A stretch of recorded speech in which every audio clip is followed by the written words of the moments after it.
Yo, it's Kim, and today we're going to talk about which is better for filmmaking, prime lenses or zoom lenses. I'm going to show you two videos I made, one with only prime lenses and one with a single zoom. And to make this fun, I'm going to start a poll. I want you to watch both of those videos and see if you can figure out which one was made with prime lenses and which one was made with a single zoom. Roll it.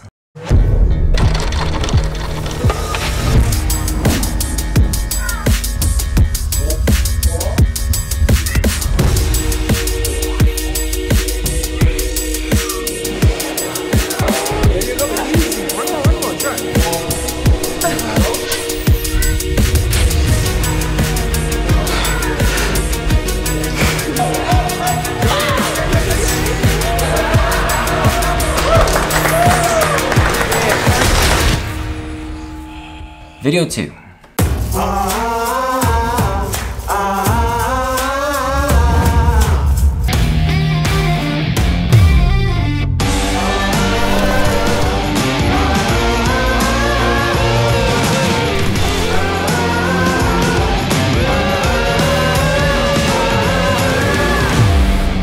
Okay, now that you've seen both, go ahead and vote, and if this is happening all too quickly, just pause the video right here. But if you haven't guessed yet, the video shot with only primes was video 1, and the video shot with only one zoom lens was video 2. In video 1, I mostly used the 7.5mm f2 from Laowa, the 17mm 1.8 from Olympus, the 42.5mm 1.7 from Panasonic, and the 75mm 1.8 from Olympus. In video 2, I used the 12 to 16mm 3.5 to 5.6 Lumix lens. So as someone that does this on the side as opposed to a full-time gig or someone involved in bigger productions, what are my takes on primes versus zooms? Well, the first consideration is, do you need optimum quality? If you do, maybe you're getting paid for the job, I suggest you go with prime lenses. They'll give you sharper and more vibrant images overall, although some expensive f2.8 zooms can also do the trick. However, if you get stuck in a low light situation, those primes really come in handy. Video 1 was a paid shoot, was also shot indoors,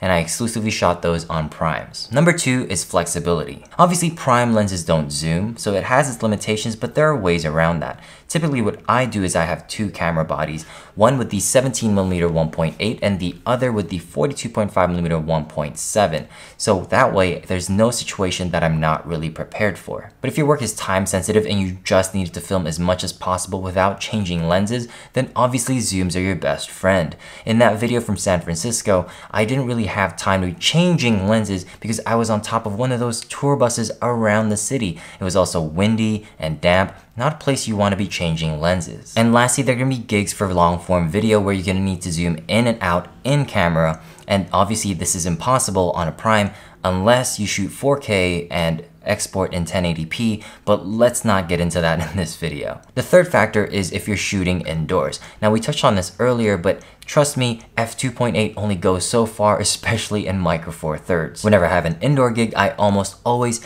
shoot on primes. Obviously video 1 was indoor and it was obviously shot exclusively on primes. Now last but not least, that shallow depth of field. Now this is especially true on micro four thirds. If you want that shallow depth of field, you're going to want to shoot on prime lenses.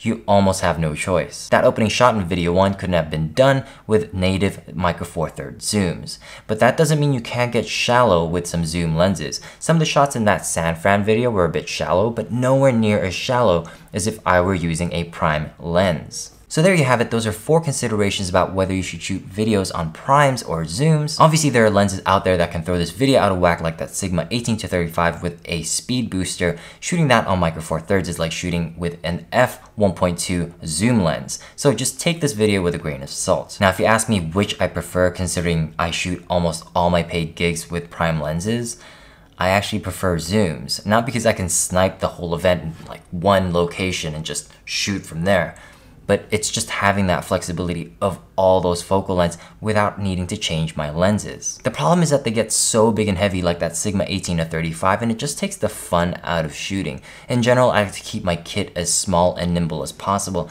and that's why I ended up shooting with primes on micro four thirds. One last thing, and this is kind of important, is that it also saves me money using the same lenses for paid gigs as when I'm out and about, because in general, there's only one zoom lens that can really replace all my primes, and that's the Sigma 18-35, but there's no way you'd convince me to take that on a day at the park. Anyway, let me know what type of lenses you prefer. It'd be really interesting to know the split. I want to guess that more people are using primes on Micro Four Thirds, but I could be wrong.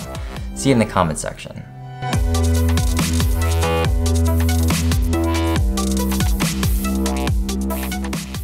Video 2.